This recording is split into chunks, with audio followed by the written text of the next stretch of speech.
to Healthy Mind, Healthy Life. I'm your host, Sana. And listeners, this is the space where today we are going to dive into a conversation that could completely shift the way you think about healing. Now we are told that meditation, journaling, therapy, they are keys to mental wellness, of course. But what happens when you are doing all the right things? You are, you are ticking all the check boxes, but you are still feeling stuck, anxious, or overwhelmed. And listeners, my guest, she knows that struggle intimately. After building a multi core wellness empire that suddenly collapsed, while also navigating her young son's autism diagnosis, a crumbling marriage, and her own deep depression, she realized that surface level solutions weren't enough. She went deeper, far deeper. And what she discovered became the foundation of the iReAwake method, a process that's helping people all over the world heal emotional pain from the root. And we're talking about lifting lifelong blocks, sometimes in a matter of days when traditional approaches have failed. So, listeners, this conversation is not about chasing fixes. It is about finally understanding why your healing might feel incomplete and what you can actually do about it. So let's get into it and let's welcome Mridula Agarwal. So, Mridula, welcome to the show. And I'm really, really honored to have you here with us. Thank you, Sana. It's truly a pleasure to be here as well. Uh, this topic is very close to my heart, because I have myself personally struggled during those particular years, like from 2018 all the way up till 2023, I guess. Those were the years I personally suffered quite a lot, going from door to door, yoga experts, meditation experts, astrologers, tarot card readers, therapies, NLP, counseling, whatnot, and I was running from pillar to post in hopes, in desperate hopes that, my solution perhaps will have, my problem will have a solution perhaps. And, strangely enough, people have this way of, deferring. Hmm. It will happen. Tomorrow it will happen. Don't worry. It will happen over its own passage of time. Be patient. Let it go. It's okay. You're stressing too much. Forget it. Just take it easy. And you know what? It never ever worked. Because, it's something like this. And the metaphor that I would have in my head would be something like this that, I'm being stabbed Mhm. and I have that knife stuck inside of me and I'm bleeding and I'm in deep pain. And every time I'm going to a counselor, the counselor is advising me lot many things. But dude, pull it out already. It's hurting me. That never happened with any of the technique that I for so many years kept on trying. And it's not that I'm advocating anyone against all of these techniques, but I know firsthand that how much of urgency of support anyone needs when they are going through a crisis. And if you do not get a right kind of support at the right kind of time, the doubts start creeping in. You start questioning yourself. Maybe I was aiming for too high. Maybe my life was supposed to be like this. Maybe I should learn to accept what I've been dealt with. The kind of phrases that comes out, okay, maybe you were being too over smart, too ambitious, too expecting. And this is what the life is, learn to accept.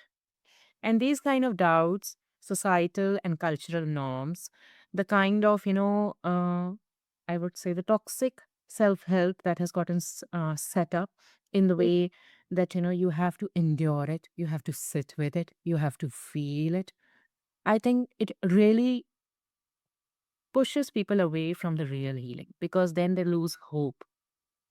They feel it's my karma, I'm just getting punished.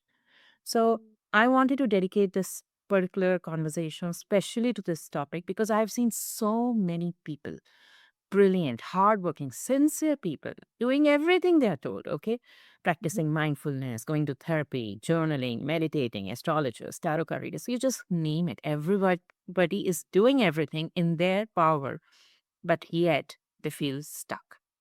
And then after a while, this kind of, delirium sets in. They're just, slowly boiling themselves over and over again, like those metaphorical frogs. And God knows when the problem will get cleared. They still feel heavy, unclear, unfulfilled, and the life drags on.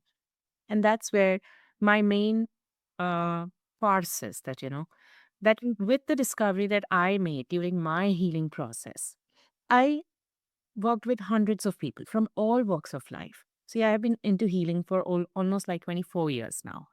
But yeah.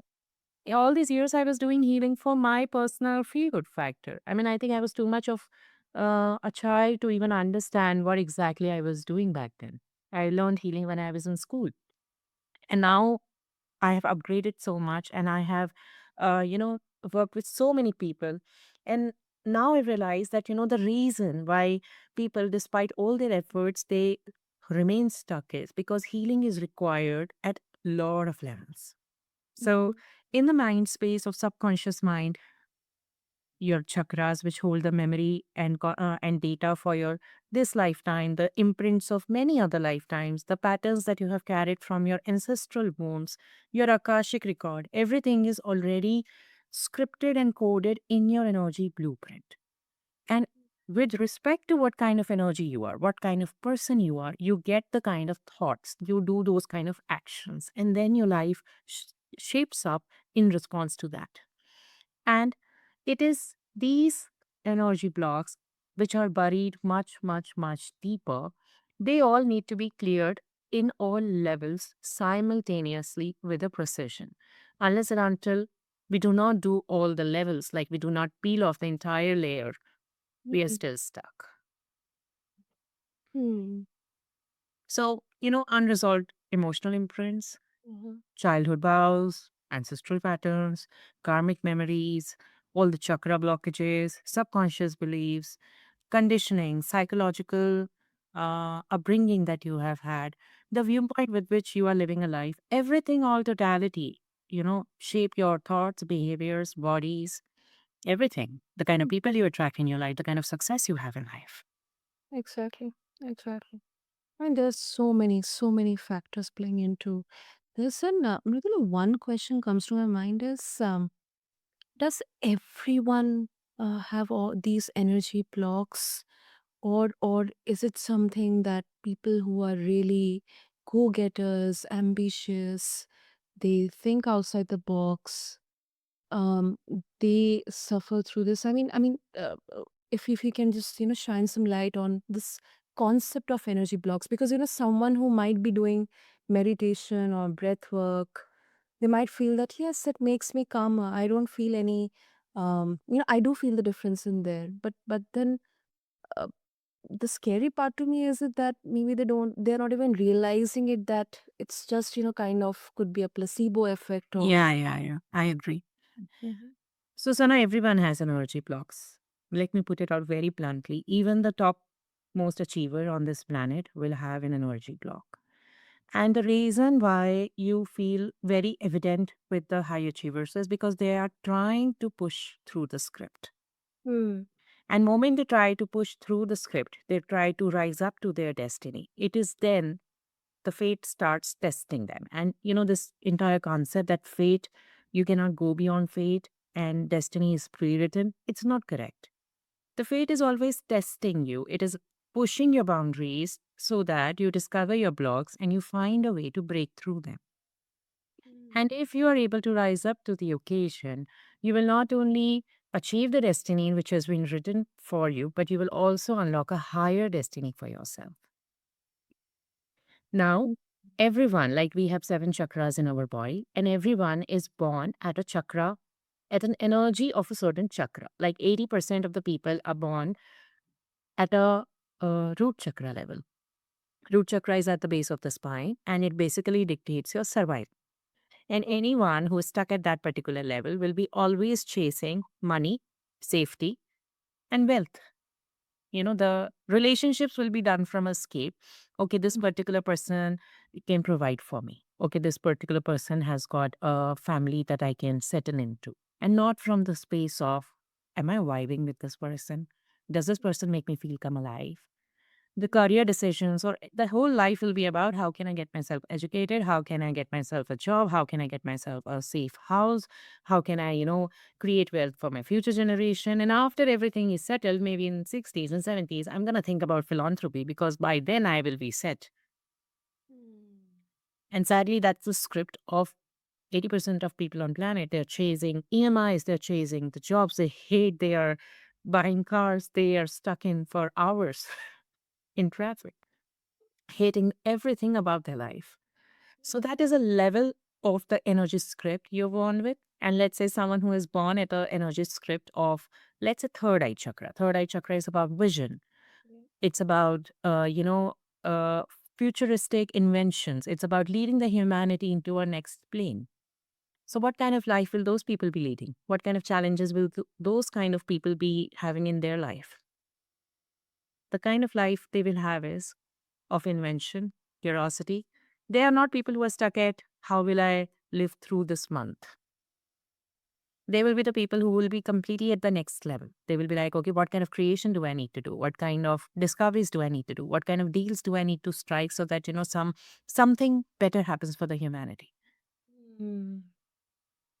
So everyone has block to answer your question, Sana. Everyone has blocks, but everyone has different kinds of blocks because everyone's life destiny is different. And based on whatever destiny is crafted for them, based on their entire soul blueprint, their past karmic record, that it's like a personalized game, okay, for you. You need to break out of the script. It's like you are really in the matrix. Mm. Oh. So, this whole thing, why this is happening only to me. Mm. So, wake up. It's happening to everyone, but in a different way. That is So- true. That is one thing I've realized through so many conversations. And this was like 5-10 years back. Of course, I wasn't that much matured, but I used to think everything bad is happening to me.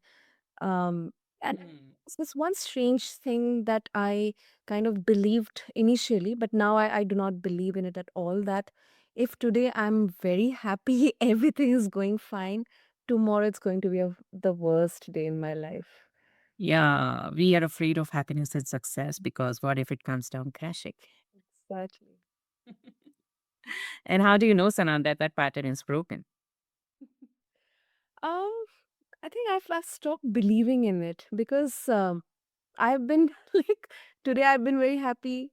Tomorrow, the day after that day also I was happy. So there have been events like that, when I had actually continuous a period of happiness and small success, personal success. So that kind of broke that belief that it's all in it's kind of a once again a placebo effect. So don't believe in that. Um, I think I believe that I should believe in myself and Hmm. just go with it and it will be fine. So, quick check. Because you asked this question, so I'm going to respond to you with a series of questions that will allow you to discover an answer. Okay. Okay. Okay. So, do you allow yourself to fully immerse in, a laughing riot or maybe a teasing banter or maybe, let me go outside and indulge myself into sinful foods or splurge?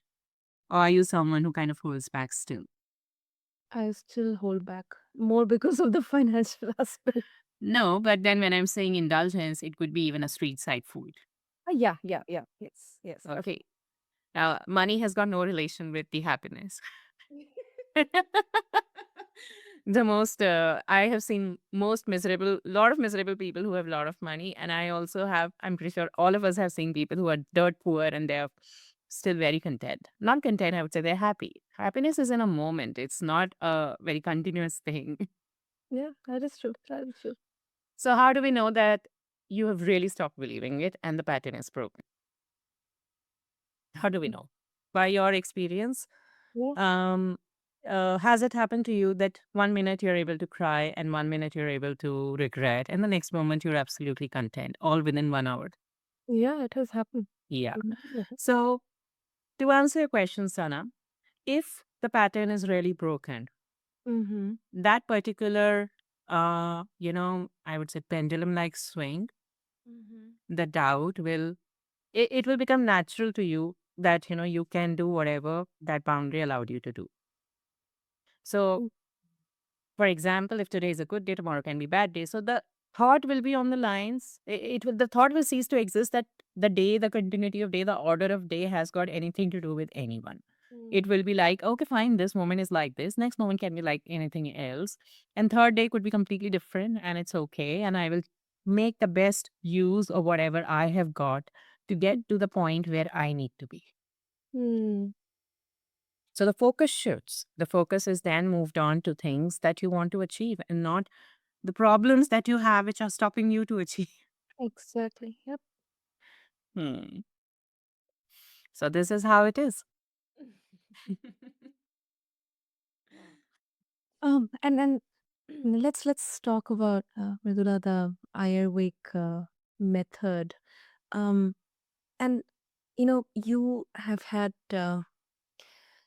I mean, if I can use any adjective in there, but and this actually has happened um with people in my acquaintances, Mm-hmm. or family, that suddenly they're losing their jobs or something is happening to their business, and then at the same time they're having some kind of personal, maybe it's a relationship or it's a marriage, it's a divorce, or I mean, um it's like every problem, I'm getting problems from all the sides, everyone, every aspect of life is trying to hurt me. It's like the Yeah. universe is conspiring against me. So you developed this ayurvedic method after your own collapse. So Yeah. can you walk us through how this process came up, and how does it work differently than any other traditional, talk therapy and Hmm. coaching, or stuff like that? See, I went through this whole charade. The universe is conspiring against me. And I have always been a gifted person, gifted child. I could see through the timelines. I could always have very awake dreams. Mhm. I was someone who could predict things with far more precision Wow. and variety of other energy stuff that, somehow I always felt that I'm, losing my head. I'm going crazy. That was the connotation I had attached to it. Yeah. And remarkably, through the times, as I grew up, I drifted into the mainstream career. I was aspiring to be a doctor initially. And somehow now I understand what was happening. But at that point of time, that was the first time me experiencing failure. That two times I sat down for a medical the pre PMTs, which was pre medical test, That's right. a competitive exam.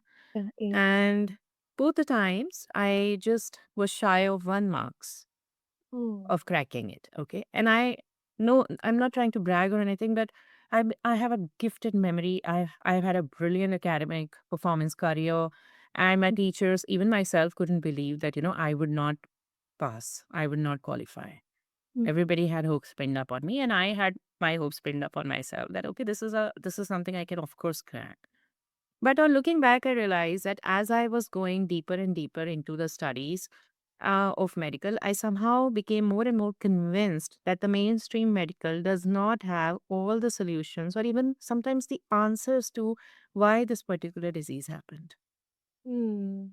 And the psychic part of me, or the more energy receptive part of me, who kept on, nudging me to say that, hey, Mridula, this is not going to work. Like, this is not disease. This is someone who needs some help at an energy level. And at that point of time, I didn't even have such kind of rich vocabulary.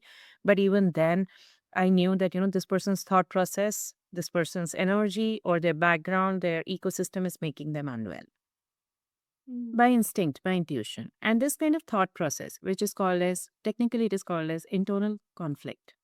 Mm-hmm. So if a part of me is not convinced about something, you may call it a self sabotage, which is a very poorly used word. But in the method of energy, nothing is a self sabotage. A part of you which loves you and cares for you would not allow you to take a wrong step. So if I'm not going to be convinced about doing medical because I'm not convinced with the science, quite obviously, I would just, walk into the entrance hall and I would zone out. I would come outside and, everyone is discussing question paper and I would be telling them all the answers. And myself, I would be wondering, oh my God, I don't even remember attempting this question at all. And as I, got deeper and deeper, so after my medical did not happen, I said, okay, fine, chuck it. I got into MBA. I did my food technology. I got into MBA. I started with my food business. And there came a point. There came a point exactly like that, which recurred again. In one particular month, I lost 10 lakh per month worth of sales, which was a contracted sales. Like I lost 3 contracts, which meant that my business is going to effectively shut down. And my child got diagnosed on an autistic spectrum, and I still continued with my business because I thought, I will do therapy, and I was trying to be too strong. I will fight through everything. I will wade through the problems. I'm a fighter. I'm a warrior. That was my thought process. And then still, despite my best efforts, everything collapsed. And I was full of complaints. I was full of complaints. I said, God, you have failed me. I did everything right. I have done nothing in my life wrong to be deserving all of this. I have been an honest businesswoman. I've been a good mother. My child has done nothing wrong. Why did I get punished like this? It was looking like a punishment. And every time as I went through NLP and everything, so NLP or any kind of coaching or subconscious technique, journaling, it deals with your subconscious mind, okay? So your subconscious mind is playing certain scripts. Like, okay, in that point of time, one of the prevalent script of my subconscious mind was you have to struggle to get to somewhere. So my life would be always full of struggles because that equated to him getting somewhere. Everything in life cannot be perfect, which meant some area of my life would always be imperfect. That's an unconscious mind playing script, okay? And then there are deeper scripts, the deeper scripts where I'm not acknowledging my psychic side, where I'm trying to be over practical about everything, ignoring who am I and what do I really want.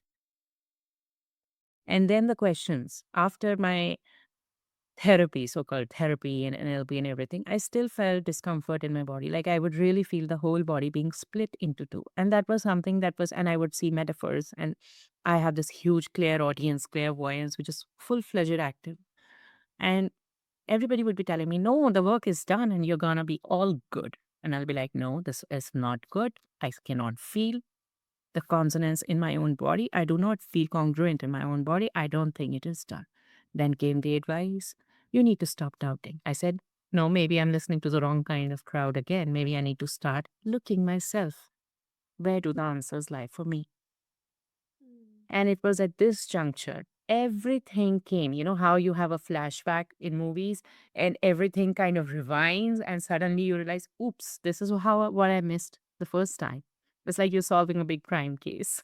So it was in that moment, and it may sound very very weird or cliched, but this is my reality and my constant reality. That one particular night, I had done Reiki, the energy work, learned Reiki when I was in class 10th. And when I was in class 10th, sitting in that classroom, I remember that teacher, that guru who was there, telling all of us that human beings are really stupid. Reiki is one of the most advanced, highest known spiritual gift to the mankind. It was the energy of Buddha, it is the energy of Jesus, which has been sent to us for human benefit, out of the benevolence.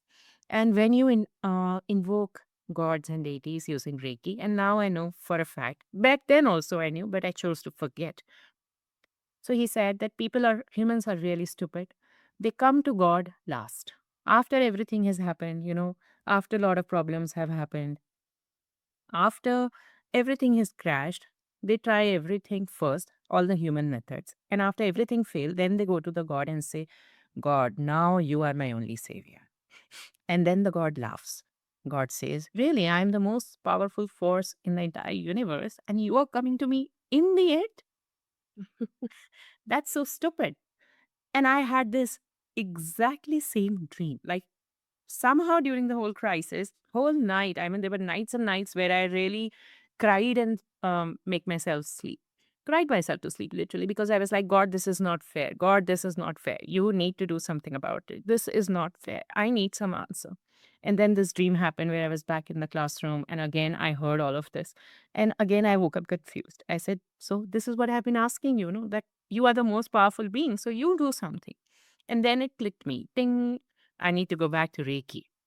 I reignited myself. I got myself more attunations. And then the answers, which were hidden, which were right in front of me, but which were hidden, they came to me. And the answer was like this. Mridula, you never started business. You initially started business because you loved food. You wanted to do food. And then my voice whispered to me, but were you really enjoying it since last 2 years? And I had to be honest, I wasn't. I said no. Then the voice again asked, weren't you trying to get yourself out of that business? Again, I said, yeah. So then again came the question. So when you were trying to get yourself out of the business, how exactly did God cheat you? So Wow. I said, okay, when I did not ask for the loss. So then it was like, so the question again came to me. Were you trying to really enjoy life and create a business and have a beautiful life?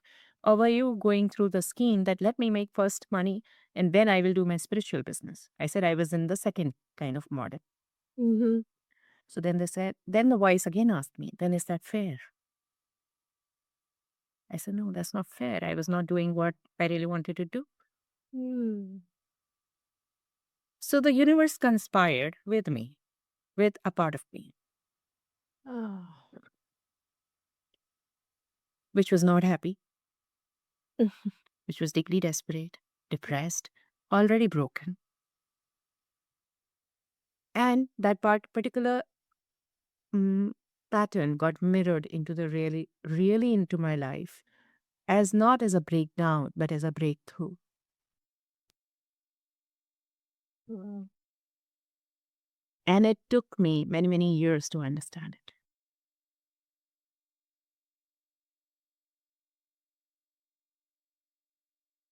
That is. Oh, I mean, and all. Um. So you had kind of conversation with your um inner Divine self, yeah. self, your higher self, and all this happened in a single day, or was it like moment to moment, some realization, some questions? Uh, It happened. Healing is very painful, mm, Sana. Healing is like, you're peeling off onion yeah. without anesthesia. So, so it's like you're really peeling out yourself. And so the thing with energy work is like this. You have to go through series of attunements and there are levels, okay? Okay. And doing energy work is very easy. Today you come to me, I'll teach you the theory. I'll give you the energy, which is like a flame you carry within yourself forever, for yourself and for others. Mm-hmm. And all you have to do is just invoke it, and the energy is going to flow within you, through you, to you, whichever way you want it. It's very easy. And all it does is it clears you out. It purges everything that you are carrying within yourself, which is not yours to carry, which is too heavy. But the problem or the downside with it is everything is going to be out in the open. Like, for example, if you're scared of dogs, imagine what's going to happen the moment you take energy work. Oh my God. Every corner, every street of the corner, every building, all the dogs might come and attack you. Everywhere you start seeing dogs, because that is the fear you are carrying. Mm. And those kind of hurts that we all carry, this did not happen and that did not happen and this and that, those kind of experiences, they become raw all over again. And some days are like you're really crying for the reasons unknown to you. And the next day an insight comes. And that particular feeling that you were having yesterday, that becomes so alien that you cannot even relate to it any longer. Mm. So healing is like that. That is how, in the process of 4 years, with the gifts that I had my answers step by step by step, because I was rejecting myself so much, my own power so much, my own gift so much that I was rejecting life itself. That is how my body got diseased. Mm. So when you cannot accept who you are, what God has given you, you cannot feel your own pain, you cannot have compassion for your own self, the probability or even the room for you being empathetic to someone else goes out in the window. Mm. And then you're just caught up in troubling patterns because you cannot show empathy or sympathy to your own self because you have created a heavy armor above it. I am strong and I will not cry. Then what happens? Where does that empathy go? It goes out to someone else. So you find someone else in pain and you are there to soothe them because you could not soothe your own self. Mm. And then you are caught up with all kind of people who are broken and they're just sponging off your energy. You're feeding your energy to them. To them, yeah. That's how, people have this narcissistic empath kind of a dynamics happening. Absolutely. Wow. So the soul rebirth process, it came across when I underwent, I think, 40, 50 energy attunements. And I had to face everything that I was holding. And every moment of it was very profound. There were a lot of discoveries. It was like, oh, I didn't know that this itself was a problem. I mean, if you know what's a problem, you can fix it. If you do not even know that could be a problem, how will Yeah. you even fix it? Yeah. So the kind of revelations I had and the kind of parts of myself that I had to recover, the part of me that I had lost to the time where I could be free like a bird, I could laugh openly, I could have that faith one more time that life will take me to wonderful places. The kind of part of me, which could immerse itself without feeling scared, without feeling lost. The part which was open to exploration and not be afraid of making a mistake. Those parts I had really lost, and that those recovery of those parts, layer by layer, level by level, even the past life, like the so-called witch wound. I don't know if you're aware of it or not. The part if I'm gonna expose my gifts to the world, Mm. I'll be hunted and harmed. Yeah. Yeah. Yeah. Yeah. Even that was very palpable for me.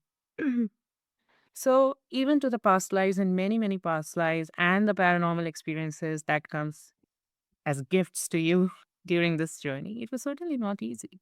Well, yeah. And then came, and as I ascended more and more into the energy work and I completely unlocked everything, it was in my dreamlike states, it was in my deep trances or in my meditations that I kept on decoding. A part of me was kind of decoding. And then the surprise came. People started to come to me. And these were not the normal kind of people, I have dog phobia, I cannot concentrate on my exam. No, those were not those kind of clients. These were the kind of clients who were having suicidal ideations, who were on medications. Mm. Those were the clients who had very violent sexual attack histories, child abuse. Mm. Those were clients who were in middle of a very abusive relations, being abused physically, emotionally, every Mm. day, very violently. And I realized those were the people unconsciously I wanted because I knew that with the current kind of facilities that we have in the market as a kind of toolkit, these people will not be able to get themselves out anywhere else. And I did not want them to suffer in a way that I had suffered, going from door to door below the post in hope that someone would help me and then come back more despaired and desperate. Mm. And case by case, person by person, the breakthroughs came and came and came. And it is in the whole process I consolidated the soul rebirth process. All parts of you, all pieces of your soul which are hurt, broken, betrayed, not respected, silenced, chopped away, or God knows what, they all have to be retrieved back. And they have to be sealed in with the parts of you who are loved. They know how to love. They know how to trust. They know how to find safety, who have experience of doing best that they can. Those who can shine, those who believe that the world is a good place if we are good. The Mm. part of you which has discretion, which is not so emotional fool that I will go and be good to the world and the world will be good to me. No, that will not work either. The part of you which is strong, level headed, logical, and the part of you which is sensitive, sensible, intuitive, and empathetic. You need all of you. All of you. No playing in parts.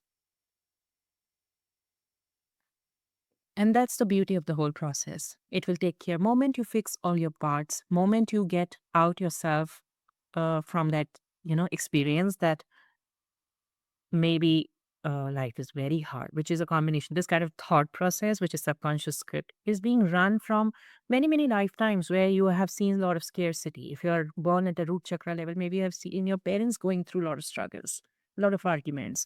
Maybe you are looking everywhere. You're seeing layoffs are happening, this are happening. Maybe the world is a bad place. That kind of script, it will not even resonate with you any longer. Those kind of thoughts themselves will not come to you only. Mm. Because now you operate from a very different space energetically. You will understand that life is what you make of it. It's like a formula you're cracking in a lab. Mm. And only if, you play it right, it's just a matter of moment and you can get whatever you want. World is full of opportunities. So your thoughts themselves shift. That's a byproduct of your energy. Totally, totally. And Mridula, and because we are talking about energy, and energy is something, as scientifically we all have studied about it, that it cannot be destroyed, can be transmuted, or and sometimes because, and I may be wrong, but Hmm. we are um energetically active. Hmm. We are tending to another person's energy, which is kind of dictated by traumatic experiences, darker forces, some of the darkest corners of their minds, maybe shaped by the Hmm. experiences. So it can be a possibility that we are also kind of extracting or maybe absorbing a portion of that energy. Is it right? And has this happened with you? This is right, Sana. This is absolutely right. Mhm. And so, see, there are multiple things you can decode out of this particular kind of interaction. Mhm. Firstly, any person who themselves are on a healed platform, at a place where they themselves are whole and to a certain degree healed, to a great degree healed, they will not um, attract or endure such kind of people in their life. Hmm. So, first thing, the question is on you. What are you doing to attract such kind of people? Okay. Mm. Second thing, let's say it's a family member, a bond you did not consciously choose, at least, even if at a soul level it was given to you, sure. But then also it is trying to teach you something. Maybe when you're trying to deal with that person, you need to learn to bound to manage your own boundaries. Or maybe the lesson is about how to break out of the toxic people and not be emotionally hunger. Or maybe the lesson is about how you can become a greater version of yourself and help that person out of the trauma. Mhm. You don't know what the lesson is. But if that person is constantly there in your field, energy field, then they are going to feed onto your energy. Hmm. That is for sure. And as a healer, when I am working with someone whose energies are way, way, way darker than my capacity to handle, then my safety comes first, Mhm. always. You should know how to cut off and draw a boundary because if you really love yourself, you will first take care of yourself. Mm. It's like that. Mm. So you have to be careful. Even though at this particular stage I do not suffer from this problem, but if you're a advanced kind of a healer and if you have access to a couple of advanced modalities, when you are healing someone, let's say you're not doing any advanced procedure, you are doing a traditional healing by touch therapy or just sending energy. Okay, nothing too hi-fi, just traditional. Mhm. You really get access into their thoughts. You get access into their life. You get access into the images that are playing in their mind. You get access to the conversations that are playing in their head. You also, depending on the energy that you're using, you get an access into what is happening in their environment, every cord that is connected through them. Mm. You also get a reference of what is happening in their past life, what led them here. And if you're not careful enough, and if you are not detached enough, there is a very high possibility that you can copy paste all of those patterns into your own life. So, healing someone else is a very precarious piece of work. And every healer must remember that you are never doing any healing. Like when I am healing, I'm just a channel. Healing is happening through me. True. Yeah. I am just a media. And I cannot change anyone's destiny unless it is not written to be changed, unless they do not tackle their fate, they do not rise up to the occasion. I can help you, I can send you energy, I can guide you, I will do whatever it takes. But routinely, you will find three people coming up with three same problems, same three people's identical problem. But Mhm. all three of them will have a very different response because they are very different people. Their past is different. Their emotional, psychological thought process, everything is different. Circumstances are different. So, as a healer, it is not my responsibility to get them to a promising, heaven or, some kind of a high ground. I can help you to the degree that your destiny is willing to work, as long as you are willing to work. But in that case, also, my safety comes first. Absolutely. Great, great. Mridula, in the interest of time, before we wrap up, if our listeners they would like to connect with you and explore more about iReAwake method, what would So I do have a 30 minutes free call in which, I can take people into some kind of an inward journey. I can help them identify, or together, we can identify the major challenges they need to come out of and where exactly can they reach if they do decide to continue with their journey. And in that case, we do have a Calendly link I can share with you that you can share with your listeners. It's a free 30-minute clarity call at the end of which they can choose what they want to do for themselves. And how can they ascend to a better life? It only takes 24 hours.